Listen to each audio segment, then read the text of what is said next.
Ya, Jogja, pemerintah kota Jogja tidak anti kritik. Kita malah menerima masukan-masukan dari orang, dikritik pun nggak masalah.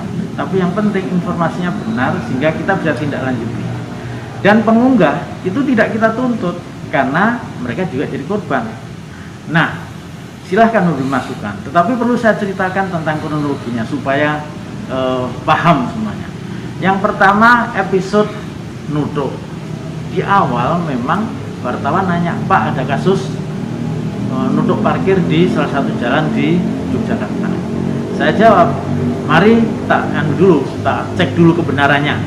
Apakah betul ada kasus itu? Yang kedua, apakah bis itu parkir di tempat yang resmi atau berizin atau tidak? Maka Dishub dan kepolisian sudah mengecek itu semuanya. Malamnya saya dapat laporan bahwa itu bukan murni nutuk, tetapi juga menyangkut tentang markup, karena ternyata kru bis dan rombongan dan teman-temannya itu meminta tukang parkir membuat kwitansi yang nilainya 350.000. Nah, kasusnya sekarang sudah masuk ke berikutnya. Ini persoalan bukan nutuk lagi, tapi juga persoalan markup. Nah, ketika markup ini kita harus cek lagi siapa yang mengunggah. Apakah yang mengunggah itu juga bagian dari markup atau dia korban? Karena di unggahan pertama dia menulis tentang ditutup, tapi ketika dicek lapangan ternyata kasusnya markup.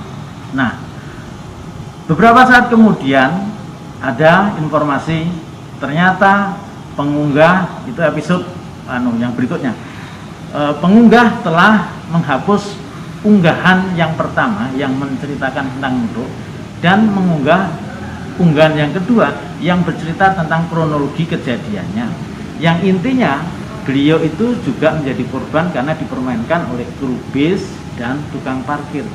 Jadi jelas pengunggah ini posisinya bukan bagian dari yang markup, tetapi jadi korban. Jadi pemerintah kota tidak akan menuntut bagi yang korban, tapi kalau dia bagian dari yang markup ya kita tuntut karena dia telah membuat berita bohong, telah membuat informasi yang tidak tepat, dan telah mengakibatkan nama Jogja tercoreng karena informasi yang nggak tepat itu. Tapi dengan sudah klarifikasi itu, sudah clear bahwa beliau korban dan dipermainkan oleh kru bis dan tukang parkir, maka pemerintah kota juga tidak menuntutnya. Yang kedua, jelas bahwa ketika dia parkir di tempat yang tidak berizin, itu bis ini melanggar aturan masuk kota Yogyakarta di masa PPKM. Aturan PPKM di masa PPKM ini, setiap bis harus masuk ke terminal Giwangan dulu, diperiksa apa penumpangnya sudah vaksin atau belum.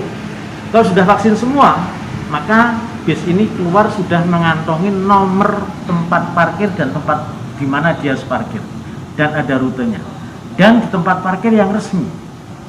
Dengan keberadaan bahwa dia berada di tempat parkir yang tidak berizin, berarti bis ini sebenarnya sudah melanggar aturan PPKM. Nah, dengan kasus ini, maka sekali lagi Jogja itu tidak anti kritik. Jogja itu siap menerima masukan apapun, tetapi informasi yang benar. Pengunggah tidak akan digugat, tetapi mereka yang melakukan markup akan kita proses hukum lebih lanjut. Dan kita membenahi parkir itu. Kalau semuanya mengikuti aturan masuk kota Jogja, harus masuk ke Giwangan semua, tolong itu dipatuhi supaya dapat tempat parkir yang resmi. Jangan nyelonong tanpa lewat Giwangan. Itu saja kuncinya sebenarnya.